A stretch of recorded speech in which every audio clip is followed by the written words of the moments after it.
Masyarakat Situbondo bersorak-sorai menyambut kompi marinir Belanda. Loh, kok bisa?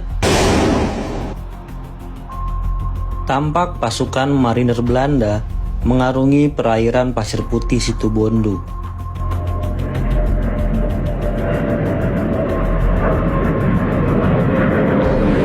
Pesawat Firefly masih berpatroli di angkasa. Video ini diambil dalam situasi yang sudah jauh lebih tenang.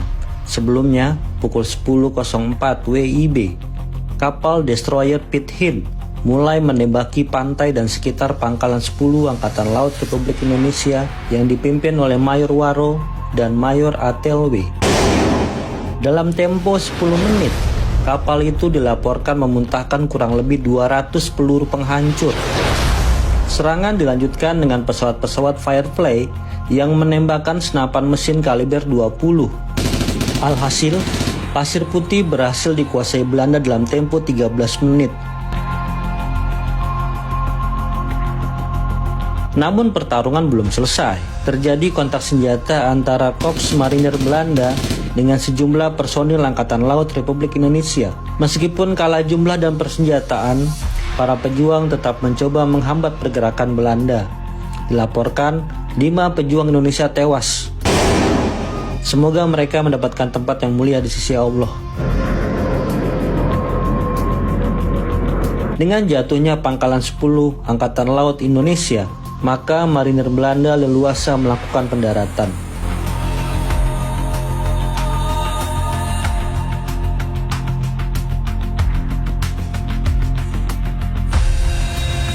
Konvoi pasukan marinir Belanda dipecah dua. Pasukan pertama bergerak menuju Besuki Situbondo ke Probolinggo. Pasukan kedua di bawah komando Letkol H.A.G. van der Hart Aberson bertolak dari Pasir Putih menuju Jember melalui Panarukan Situbondo ke Bondowoso. Sejarah mencatat rencana ini tidak berjalan gampang.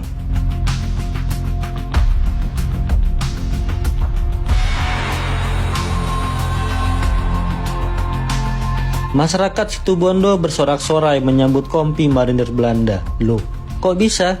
Jangan keliru pikir. Ini hanya settingan. Mereka dipaksa oleh marinir Belanda berbuat demikian.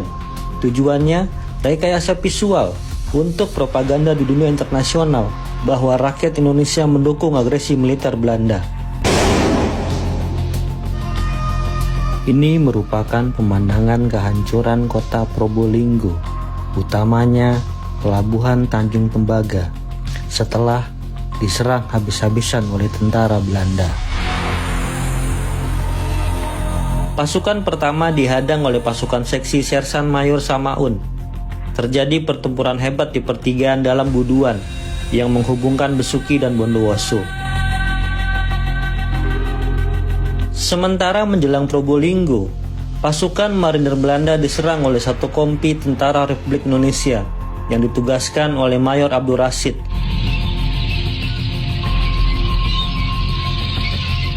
Namun pergerakan Belanda tetap tidak terbendung.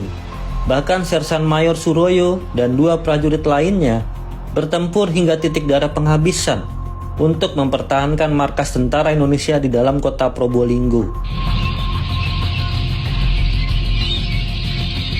Tentara Republik Indonesia di Probolinggo mundur ke pebukitan dan menyelenggarakan perang gerilya.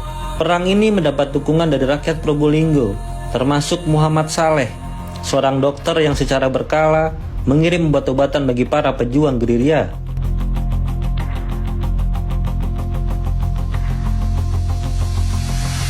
Di sisi lain, Belanda juga mendapat dukungan dari para pengkhianat, bukan hanya Kenil, tetapi juga Laskar Cakra, pasukan pribumi yang berpihak pada Belanda. Dilaporkan juga adanya peran Pau Antui, Korps Keamanan Tionghoa, yang juga bertindak sebagai mata-mata Belanda di Probolinggo.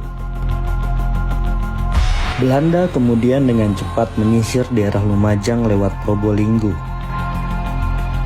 Salah satu target Belanda adalah menguasai pabrik gula Jatiroto di desa Kaliboto.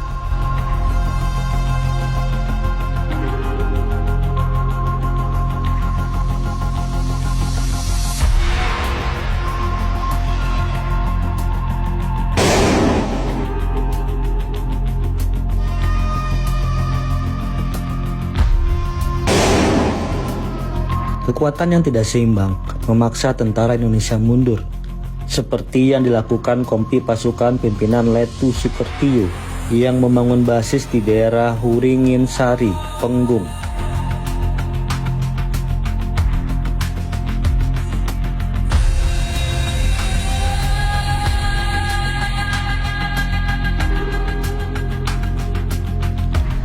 Dalam catatan sejarah, pada 29 Juli 1947, Kompi Sukertio menyerang pertahanan Belanda di pabrik gula Jatiroto.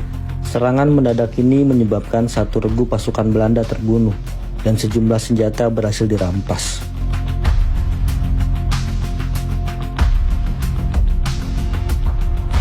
Pada awal September 1947, ketika iring-iringan truk dan jeep pasukan Belanda mengadakan penyisiran di Negosari, pasukan Sukertio menghadangnya. Sejumlah truk dibakar, termasuk jeep pengawal pasukan Belanda.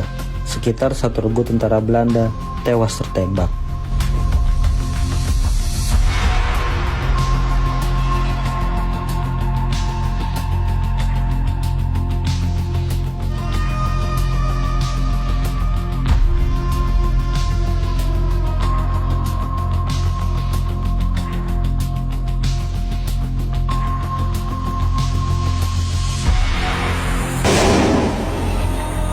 Pada 21 Juli 1947, pukul 00, Jenderal Spoor resmi memimpin pelaksanaan agresi militer Belanda I.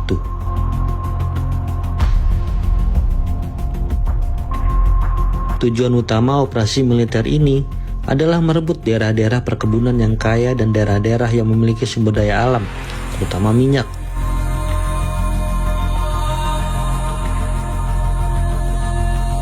Tujuan kedua, menduduki Solo dan Yogyakarta sebagai pusat politik dan militer Republik Indonesia dan menawan para pemimpin politik dan militer Republik Indonesia.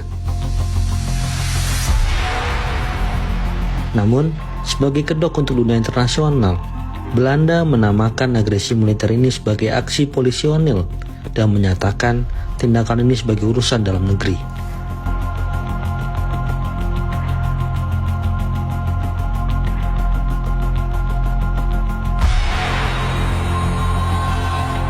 Maka terjadilah pada hari pertama, pasukan Belanda berhasil menduduki kota-kota besar seperti Jakarta, Semarang, Medan, Padang, dan Palembang. 3 hari berselang, mereka bergerak merebut Cirebon, Cikampek, Bandung, Malang, Surabaya, Banyuwangi, Probolinggo, dan Binjai.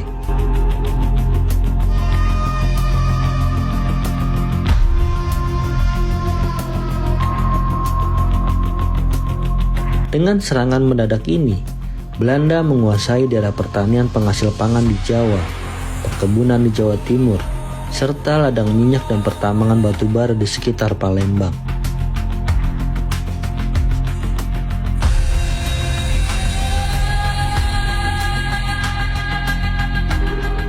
Namun, sejarah mencatat, serangan Belanda tidak mampu memadamkan perlawanan tentara Republik Indonesia dan Laskar Rakyat yang menerapkan strategi perang gerilya.